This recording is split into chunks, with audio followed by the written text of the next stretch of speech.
Hello दोस्तों, स्वागत है आपका अपने YouTube channel the exam mirror में।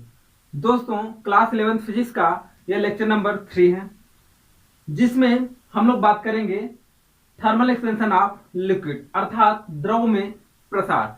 दोस्तों, इससे पहले हम लोग लेक्चर 2 इस चैप्टर का कंप्लीट कर चुके हैं, जिसमें लेक्चर नंबर 1 में हम लोगों ने बात किया था हीट क्या होते हैं, टेम्परेचर क्या होते हैं, और उसके बाद हम लोगों ने बात किया था तापमापी अर्थात टेम्परेचर स्केल के बारे में बात किया था। वहां पर हम लोगों ने देखा था केल्विन टेम्परेचर स्केल कैसे बनाया जाता है। उसके बाद हम लोगों ने देखा था वहां पर सेल्सियस टेम्परेचर स्केल कैसे बनाया जाता है, र्यूमर, रैंकाइन, ये सब टेम्परेचर स्केल कैसे बनाए जाते हैं, साथ ही साथ उन सब में कैसे क्या क्या संबंध होते हैं, और साथ वहां से कितने क्वेश्चन डिजाइन हो सकते हैं, और बहुत सारे क्वेश्चन हम लोगों ने वहां पर सॉल्व भी किया था। और लेक्चर नंबर 2 में हम लोगों ने देखा था रेखीय प्रसार गुणांक, क्षेत्रीय प्रसार गुणांक और आयतन प्रसार गुणांक क्या होते हैं, और ये किस प्रकार से फॉर्मूले डेरिवेट किए जाते हैं, इन सबको हम लोगों ने देखा था। जो दोस्त ये वीडियो को ना देखे हों वे दोस्त इस वीडियो के डिस्क्रिप्शन में या आई बटन पर लिंक मिल जाएगा, वहां से देख सकते हैं, या यूट्यूब पर जो टॉपिक आपको पढ़ना हो वह टॉपिक बाय राज सर या द एग्जामिनर डाल देंगे तो आपको वह वीडियोस प्राप्त हो जाएगा। दोस्तों, आज इस वीडियो में थर्मल एक्सपेंशन ऑफ लिक्विड में हम लोग बात करेंगे कि द्रव में किस प्रकार से प्रसार होता है, और साथ ही साथ एक स्पेशल हम लोग कैरेक्टर से देखेंगे कि जल में किस प्रकार का प्रसार पाया जाता है। तो दोस्तों, आइए हम लोग स्टार्ट करते हैं। स्टार्ट करने से पहले इसको बेसिक को यहाँ पर हम लोग देखेंगे कि द्रव की क्या प्रॉपर्टी होती है। दोस्तों, जैसे हम लोग जानते हैं द्रव जो होता है उसका आयतन क्या होता है, निश्चित होता है। उसका आयतन क्या होता है, इसका आयतन क्या होता है भैया, निश्चित होता है। ये बात सभी को पता है। लेकिन ये जिस बर्तन में रखे जाते हैं उसी का आकार का क्या कर लेते हैं, ग्रहण कर लेते हैं। तो हम लोग कह सकते हैं द्रवों का आयतन तो निश्चित होता है, परंतु ये जिस बर्तन में रखे जाते हैं उसी का आकार ग्रहण कर लेते हैं। ये बात आप लोग जानते हैं पहले से, इसमें कोई दिक्कत नहीं है। अब बात करते हैं कि इस आधार पर हम लोग कह सकते हैं कि इसमें क्या होता है, सिर्फ आयतन प्रसार होता है। इस बात पर हम लोग कह सकते हैं इसमें सिर्फ क्या होता है, आयतन प्रसार होता है। लेकिन ये बात तो आपको समझ में नहीं आएगी कैसे कैसे इसमें सिर्फ आयतन प्रसार होता है।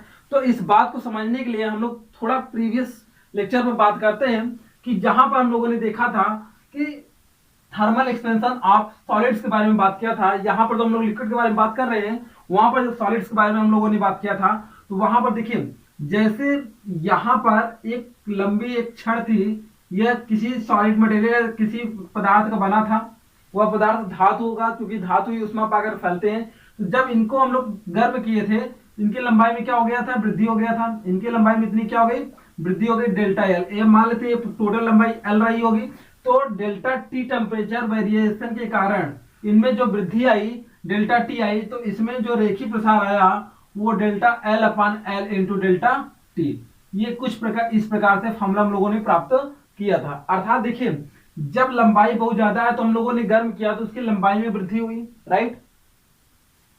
और यहां पर जब देखा जाए, जब चौड़ाई थी कोई क्षेत्रीय प्रसार गुणांक में देखा जाए या क्षेत्रीय प्रसार देखा जाए, तो इसमें लंबाई और चौड़ाई दोनों ऐड हो गए थे। तो इनको जब गर्म किया गया तो इनका क्या हुआ, इनका एरिया ही बढ़ गया था। टोटल लंबाई में और चौड़ाई दोनों में वृद्धि आई थी। तो इनको हम लोग बीटा से डिनोट किए थे क्षेत्रीय प्रसार गुणांक को, और यहाँ क्या था, delta A upon A into delta T. ये बात आपको समझ में आई होगी। हम लोगों ने बात कर रखा है इन सब चीजों के बारे में। जब हम लोग यहाँ पर बात किए थे किसी अगर क्यूब की बात किए थे, यहाँ पर किसी मान लेते किसी पदार्थ का क्यूब बना हो और इसको जब गर्म करेंगे तो इसका आयतन कुछ इस प्रकार से बढ़ गया था। तो यहाँ पर हम लोगों ने गामा से डिनोट किया था, और delta V upon V into delta T, right.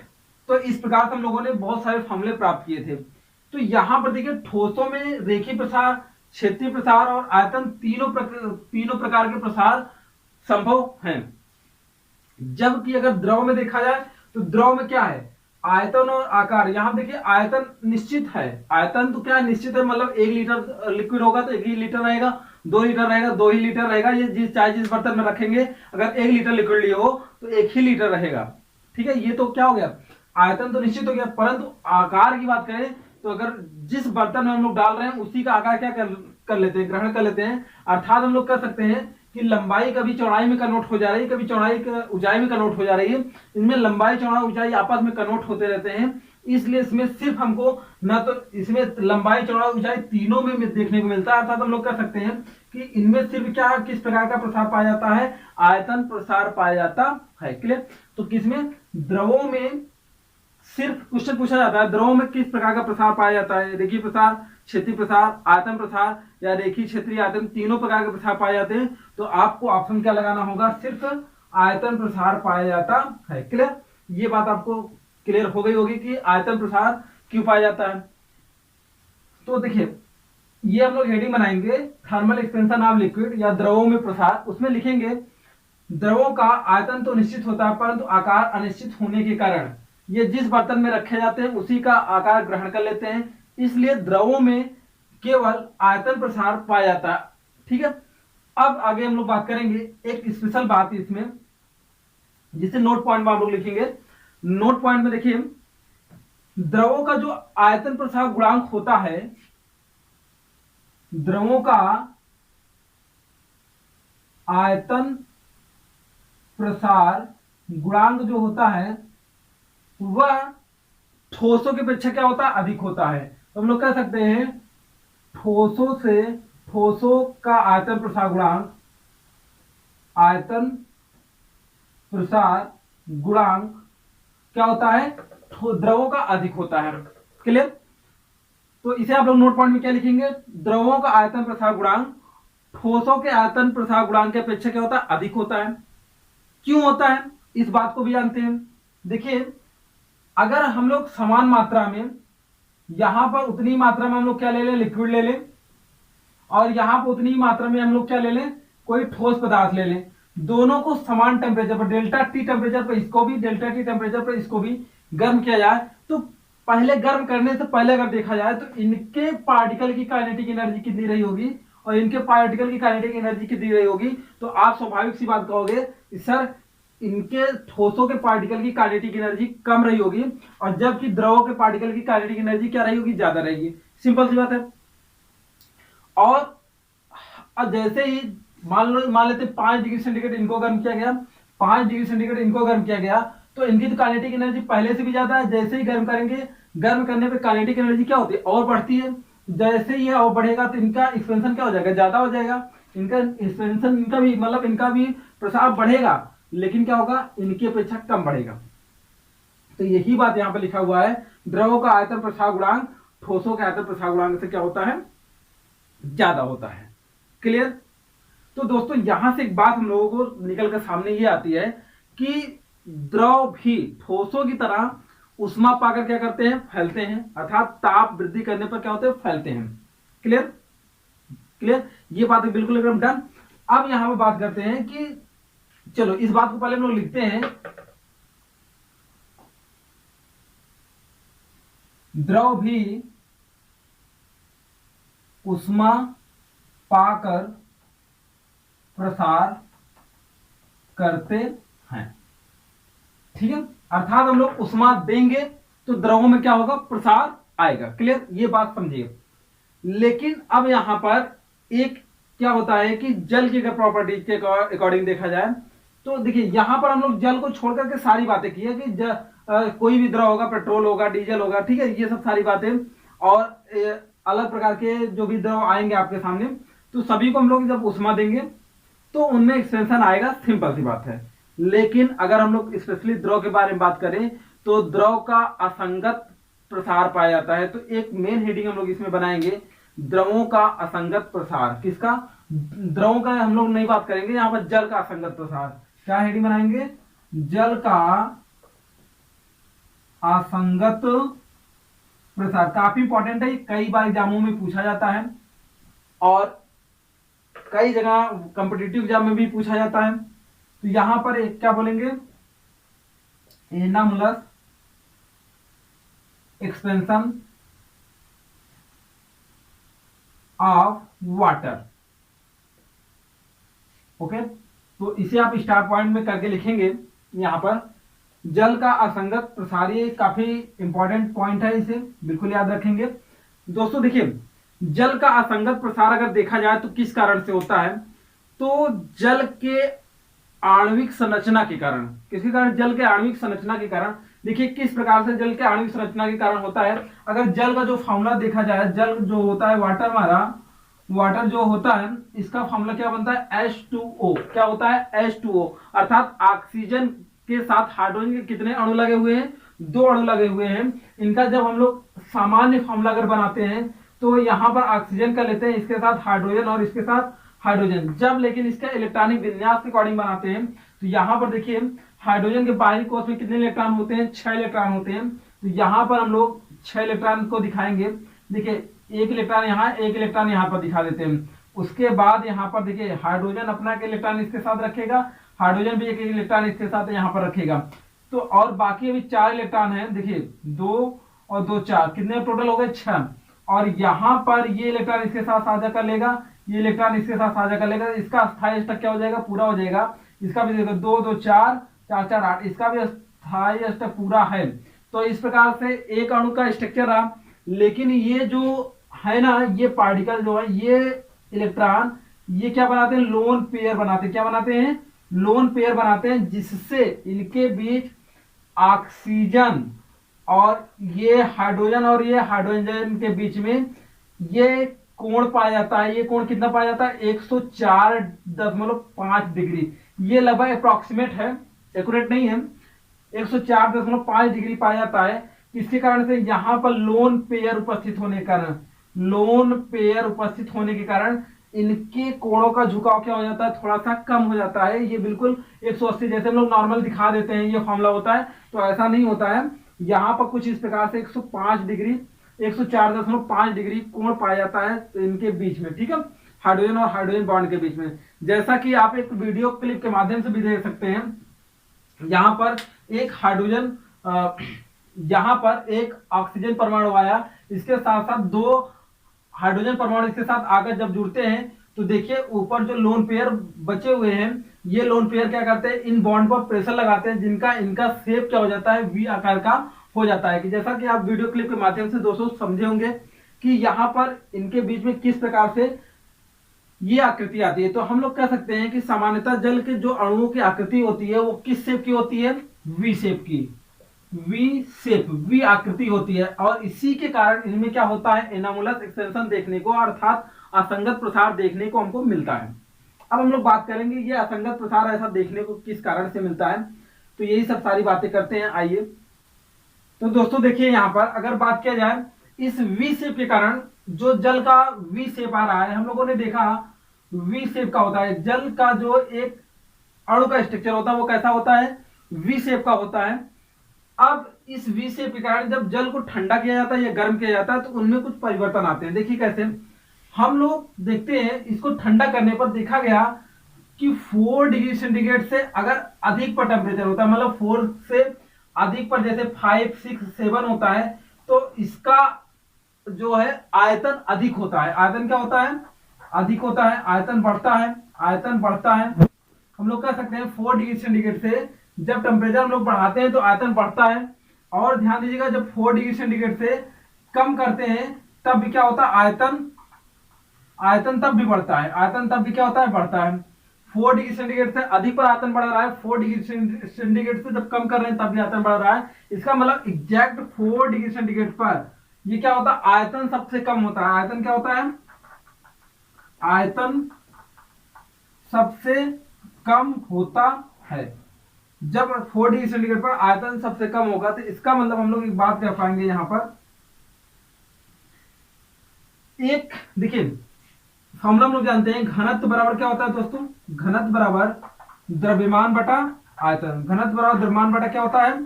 आयतन। ये बात आप लोग जानते हो। अगर इस बेसिस पर अगर हम लोग बात करें कि किसी भी सिचुएशन पर जब आयतन कम होगा तो घनत्व क्या होगा? ज्यादा होगा। और अगर आयतन ज्यादा होगा तो घनत्व क्या होगा? कम होगा, राइट। तो ये बात आप लोग जानते हो। इस बेसिस पर हम लोग यहाँ पर इन दोनों सिचुएशन में बात करते हैं।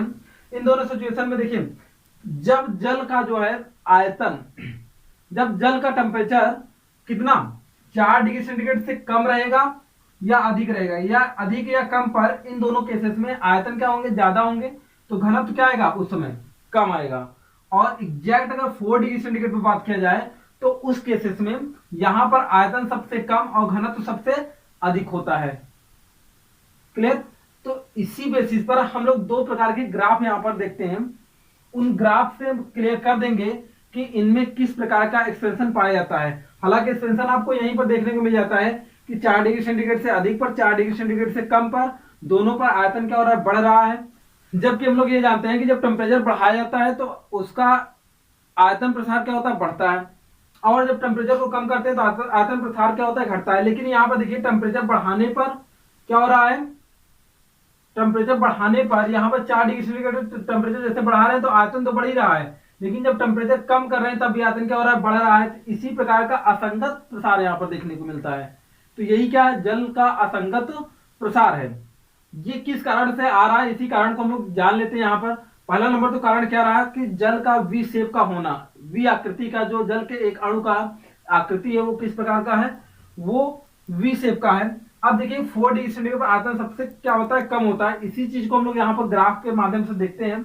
देखिए ग्राफ हम लोग दो चीजों में खींचेंगे, ताप से रिलेटेड है भाई, ताप 4 डिग्री सेंटीग्रेड पर है, ताप और किसके बीच में खींचेंगे, एक आयतन के बीच में और एक ताप और घनत्व के बीच में। दो ग्राफ हम लोग यहाँ पर देखेंगे, दोनों ग्राफ काफी इंपॉर्टेंट है, पूछे भी जाते हैं।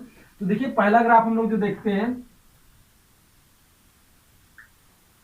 यहां पर 0, यहां पर 2 डिग्री सेंटीग्रेड और यहां पर 4 डिग्री सेंटीग्रेड ले लेते हैं, और यहां पर 6 डिग्री सेंटीग्रेड और यहां पर 8 डिग्री सेंटीग्रेड, और आगे आप बढ़ा सकते हो।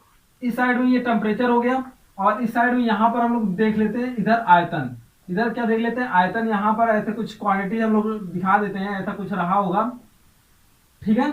और अब इसके बाद देखिए इस साइड में यहां पर इसको ऐसे दिखा देते हैं, बनाने में आसानी होगी। तो यहां पर देखिए कुछ इस प्रकार से एक ग्राफ हम लोग एक्स एक्सिस पर क्या दिखा दिया, टेम्परेचर, और वाई एक्सिस पर हम लोगों ने वॉल्यूम पर दिखा दिया आयतन किस प्रकार से बढ़ रहा है। तो दोस्तों हम लोग देख रहे हैं कि यहाँ पर 4 डिग्री सेंटीग्रेड पर आयतन सबसे क्या है, कम है।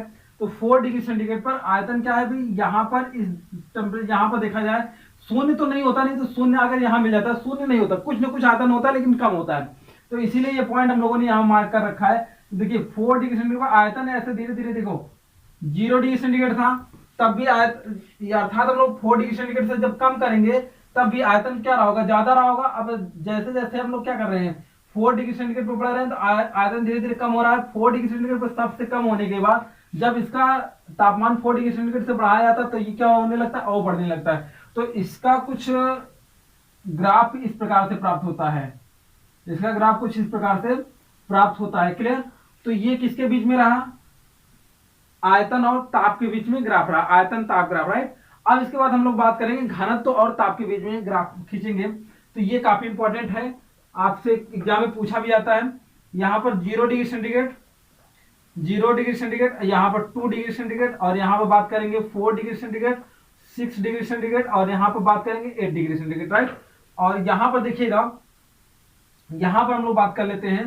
पहला नंबर तो 0 डिग्री सेंटीग्रेड पर इसका घनत्व कितना होता है, घनत्व का मतलब एकांक आयतन में उपस्थित द्रव्यमान जितना होता है, ठीक है। तो यहाँ बात करेंगे 0.996 इंटू 10 पावर 3 कितना होता है, 0.996 इंटू 10 पावर 3 केजी। सारी यूनिट इसमें कैसे केजी पर मीटर क्यूब में रहेगा। और यहाँ पर देखते हैं 0.9997 इंटू 10 पावर 3, और यहाँ बात करेंगे 0.999 इंटू 0.998 इंटू 10 पावर 3, और यहाँ पर कितना हो जाएगा 0.9999 इंटू 10 पावर 3, और यहाँ पर कितना हो जाएगा 1.000 इंटू 10 पावर 3, अर्थात यहाँ पर 1 metre cube, right, 1000 metre cube हम लोग कह सकते हैं। अब यहाँ पर देखिए ये कुछ यूनिट है जो केजी पर मीटर क्यूब में है।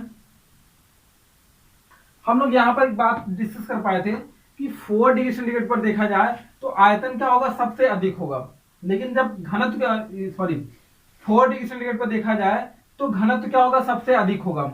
जबकि यहाँ पर देखा जाए 4 डिग्री सेंटीग्रेड पर आयतन सबसे क्या कम था। तो इसका ग्राफ देखिए 4 डिग्री सेंटीग्रेड पर ये घनत्व देखा गया, यहाँ पर ये देखिए, इसको मिलाइए पहले, यहाँ पर आया था घनत्व, ये मैक्सिमम हुआ।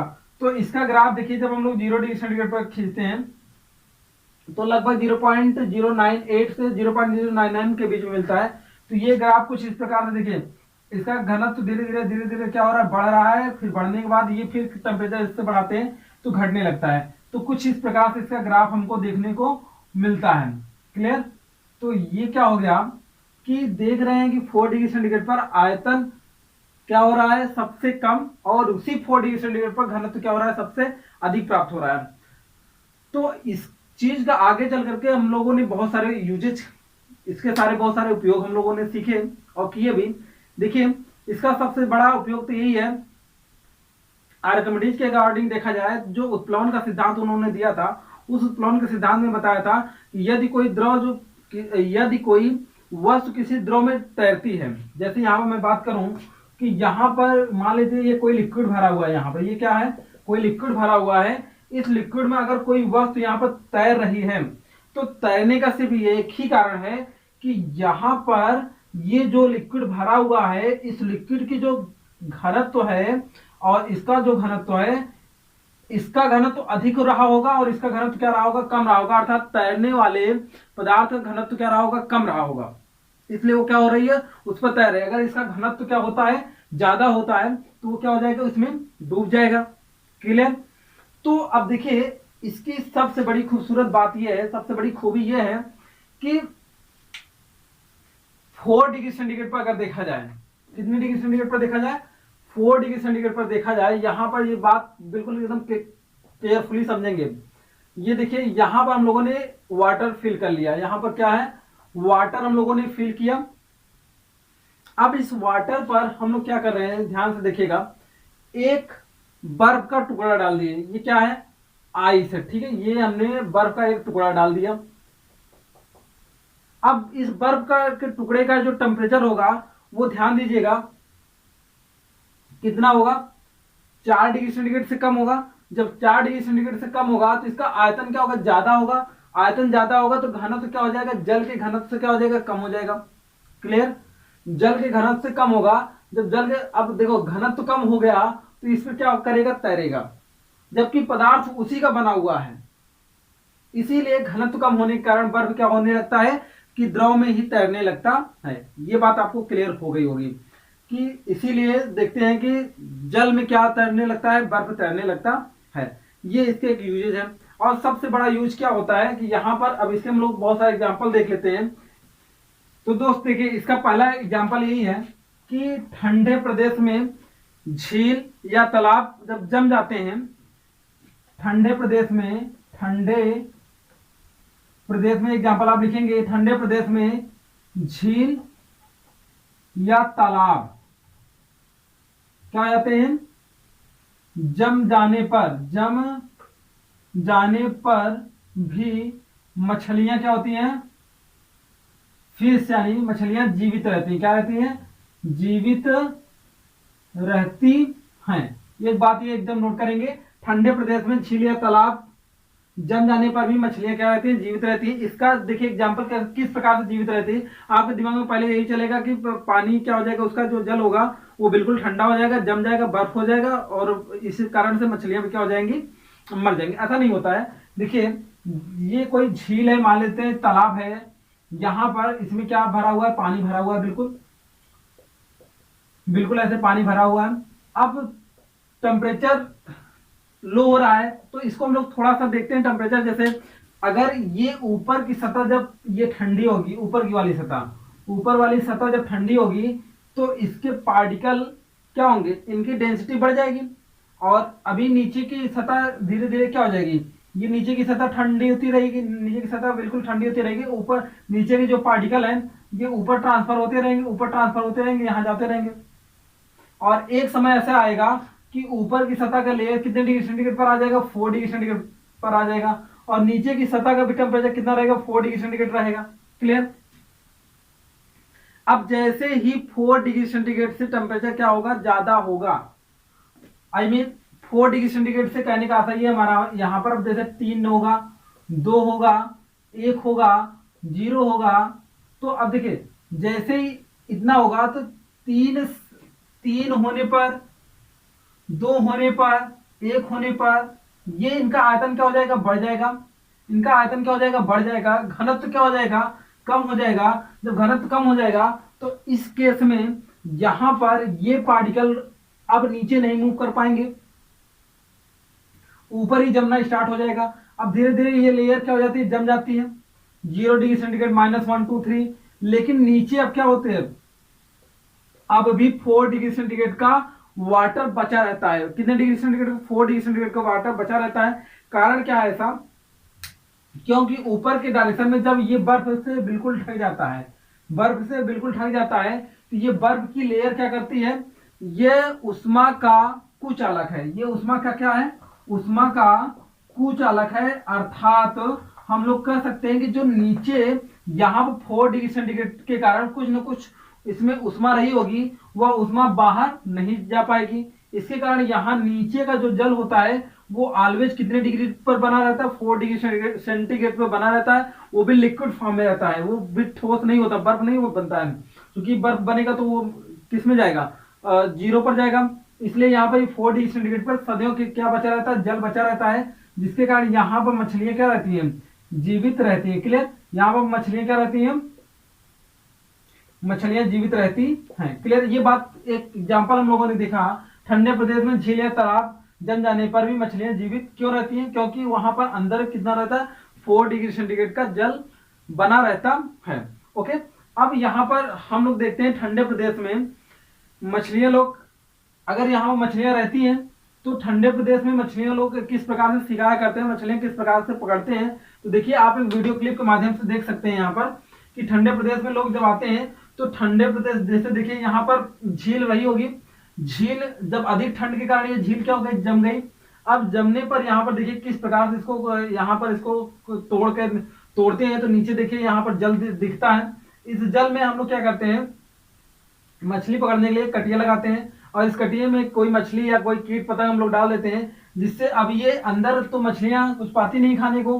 तो यहाँ पर अब ये मछलियां क्या करेंगे, इसमें इसको तोड़ करके, देखिए जैसे उसमें देख रहे हैं आप लोग वीडियो से, उसमें तोड़ करके जब हम लोग इसमें डालते हैं तो यहाँ पर इसको मछलियां क्या करती हैं, खाने के लिए आती हैं तो फंस जाती हैं। देखिए इस प्रकार से यहाँ पर मछलियों को क्या कर लिया जाता है, ठंडे प्रदेश में भी मछलियों को इसी प्रकार से शिकार किया जाता है, मछलियों को इस प्रकार से मारा जाता है। तो जब यहाँ पर ठंडे प्रदेश में मछलियां बची रहती है तभी तो हम लोग कह सकते हैं 4 डिग्री सेंटीग्रेड पर ही नीचे क्या होता है, बचा रहता है। क्यों 4 डिग्री सेंटीग्रेड का ताप यहाँ पर बचा रहता है, क्यों, क्योंकि ये जो परत बनती है ये कितना, ये उष्मा का क्या होती है, कुचालक होती है, इसलिए ऐसा होता है। आई होप आपको ये क्लियर हुआ होगा। अब हम लोग देखते हैं यहाँ पर एक दूसरा एग्जाम्पल। दूसरा इसका एग्जाम्पल ये है कि जो पहाड़ होते हैं, जो जल ले जाने, यहाँ पर देखिए ऐसे कुछ प्रकार के हम लोग पहाड़ बना लेते हैं। अब इस पहाड़ से कोई ना कोई नदी ऐसे निकलती हो रहती है, या पहाड़ों से कोई नदी ऐसे निकल रही है। तो जब ये नदियां आपस में यहाँ से निकलती हैं तो देखिए अब ठंडी के दिनों में क्या होता है, जब यहाँ पर मौसम विंटर वाला होता है तो इस केस में यहाँ का पानी क्या हो जाएगा, जम जाएगा। जब जम जाएगा तो ये जमने के कारण देखिए जब यहाँ पर आयतन फिर से इसका क्या हो जाएगा, जब 4 डिग्री सेंटीग्रेड से कम होगा तो अपना आयतन ऐसे इंक्रीज करेगा। अब आयतन इंक्रीज करेगा, दोनों साइड में चट्टान है, दोनों साइड में चट्टान है, तो इन चट्टानों के बीच में क्या आ जाते हैं, क्रैक्स आ जाते हैं। तो दूसरा एग्जाम्पल क्या लिखेंगे, पहाड़ों से गुजरने वाली नदियां जब ठंडी के दिनों में जम जाती हैं तो उनके कारण चट्टानों में दरारें उत्पन्न हो जाती हैं। किसके कारण से, जमने के कारण आयतन बढ़ जाता है, उसके कारण उन चट्टानों में क्या हो जाती है, दरारें उत्पन्न हो जाती हैं।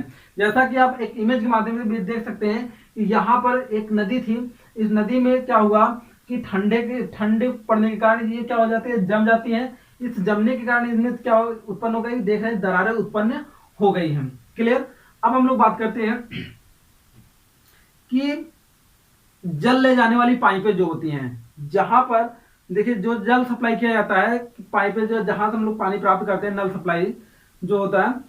अब ठंडी के दिनों में जैसे देखिए यहाँ पर ये पाइप है, इसमें क्या जा रहा है भाई, वाटर जा रहा है। अब वाटर जा रहा है तो ये जब हम लोग क्या करेंगे, 4 डिग्री सेंटीग्रेड अगर टेम्परेचर जाएगा, 4 डिग्री सेंटीग्रेड से कम होगा, 0 पर माइनस में जाएगा, तो माइनस में जैसे जाएगा तो 4 डिग्री सेंटीग्रेड से जैसे कम होगा तो ये अपना आयतन क्या करेंगे, बढ़ाएंगे, इस प्रकार से ऐसे बढ़ाएंगे।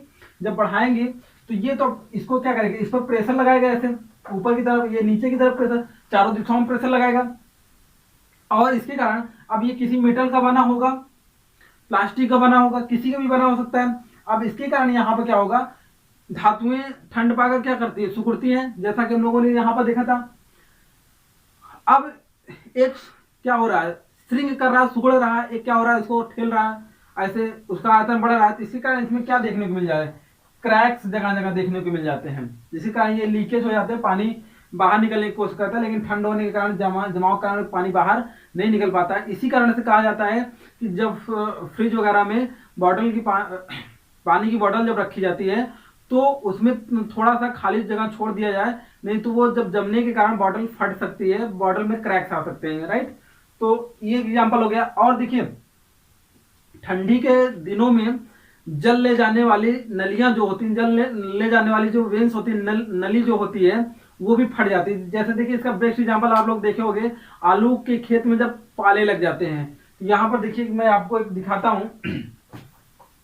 जैसे सपोज करिए कि मैं आपको ऐसे एक वर्चुअल बना के बता रहा हूं, आलू के पौधे ऐसे नहीं होते हैं। यहाँ पर एक जाइलम होता है, एक फ्लोएम होता है। कैसा होता है, एक जाइलम होता है, एक जल ले जाने वाली जाइलम कहलाती है, और फूड ले जाने वाली क्या होती है, फ्लोएम होती है।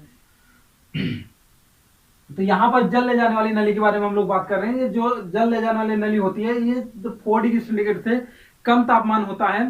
तो इस केसेस में यहाँ पर देखिए ये जम जाएगा, जब जमेगा तो इसका आकार फिर से बढ़ेगा, जब आकार फिर से बढ़ेगा तो उस केस में यहाँ पर क्या होगा, ये फट जाता है। तो जब फट जाएगा, अब आगे जाकर पूरी प्रक्रिया पूरी ही नहीं हो पाती, इनको सभी को, पौधों को, पत्तियों को जो जल मिल ही नहीं पाएगा। जब जल नहीं मिल पाएगा तो प्रकाश संश्लेषण के कारण भोजन नहीं बना पाएगा। तो इसी को कहा जाता आलू को पाला लगना। क्या कहते हैं, पाला लगना, आलू को पाला लगना, या इसी को काला पाला भी कहा जाता है। क्लियर, क्या कहते हैं, पाला लगना। पाला लगना, कुछ दिनों में ये पत्तियां क्या हो जाती हैं, मुरझा कर गिर जाती हैं। जैसा कि आप लोग अगर ग्रामीण क्षेत्र को होगे तो देखे भी होंगे।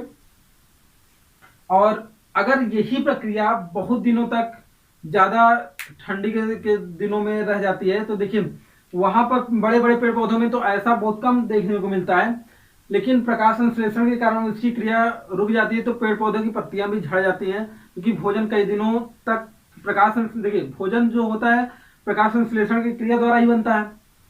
अब कई दिनों तक, कभी कभी तो 15-20 दिन तक सूर्य नहीं निकलता, तो उस केसेस में भी पत्तियां क्या हो जाती हैं, झड़ जाती हैं। क्यों, क्योंकि भोजन ना प्राप्त होने के कारण भी सूख जाती पत्तियां। लेकिन यहाँ पर अगर ठंड के कारण, तो ये जाइलम और फ्लोएम में, जाइलम में क्या होता है कि जल ले जाने वाली जो नलियां होती हैं उनको पाला लग जाता है, अर्थात हम लोग कह सकते हैं कि उनमें क्या होता है, ये नलियां फट जाती हैं, जिसके कारण अब पानी आगे जा नहीं पाएगा, जम जाता है। इसके कारण कुछ दिनों में पत्तियां क्या हो जाती है, मुरझा जाती हैं। अच्छा, इसके बचाव भी किया जा सकता है। देखिए बचाव कैसे किया जाता है, किसान क्या करते हैं कि इसमें पानी भर देते हैं, पानी भर देते हैं। तो ठंडियों के दिनों में देखिए जब पानी जमीन से निकलता है तो उसका टेम्परेचर वातावरण के टेम्परेचर से काफी क्या होता है, ज्यादा होता है। तो काफी ज्यादा होने के कारण ये जब ये ठंडा होगा, तो जब ठंडा होगा तो अपनी ऊर्जा, आप सोचिए 1 किलोग्राम जल को ठंडा होने के लिए 1 किलो कैलोरी उष्मा बाहर निकालनी पड़ेगी। 1 किलो, अब ये उष्मा कहाँ लगेगी, इन पेड़ों को लगेगी। या तो 2 काम किया जा सकता है, इन सभी पेड़ों को इससे काला पाला से बचाने के लिए सभी के पेड़ों के नीचे क्या लगाया जाए, आग लगाया जाए। आग लगाना सभी पेड़ों के नीचे संभव नहीं है, तो पानी की सिंचाई कर दी जाती है। पानी की, जैसे जब ये पानी ठंडा होगा तो ठंडा होने पर ये क्या हो जाएगा, ये अपनी 1 किलो वाटर को, 1 किलो जल को, 1 किलोग्राम जल को ठंडा होने के लिए 1 किलो कैलोरी बाहर उष्मा निकालनी पड़ेगी। क्लियर, तो ये उष्मा क्या हो जाती है, इन सबको लगती है, तो इससे क्या हो जाते हैं, पाले से ये बच जाते हैं। क्लियर, और पानी ठंडा होते ही धीरे धीरे क्या हो जाता है, जमीन के रिसन से ये नीचे चला जाता है, और जिससे पानी ठंडा होते हुए भी कहाँ पर चला जाता है, तो आलू को इस प्रकार से हम लोग पाला लगने से या इसको, इस नली को फटने से क्या कर लेते हैं, बचा लेते हैं। तो दोस्तों आई होप आपको इस लेक्चर में जरूर मजा आया होगा। दोस्तों अगर वीडियो हमारे पसंद आए हैं तो वीडियो को लाइक जरूर करें और ज्यादा से ज्यादा लोगों में शेयर करें। तो दोस्तों मिलते हैं अगले लेक्चर में। अगले लेक्चर में हम लोग बात कर रहे होंगे थर्मल एक्सपेंशन ऑफ गैसेस, जहां पर बहुत सारे फैक्ट हम लोग देखने को वहां पर देखेंगे। तो दोस्तों मिलते हैं अगले वीडियो में।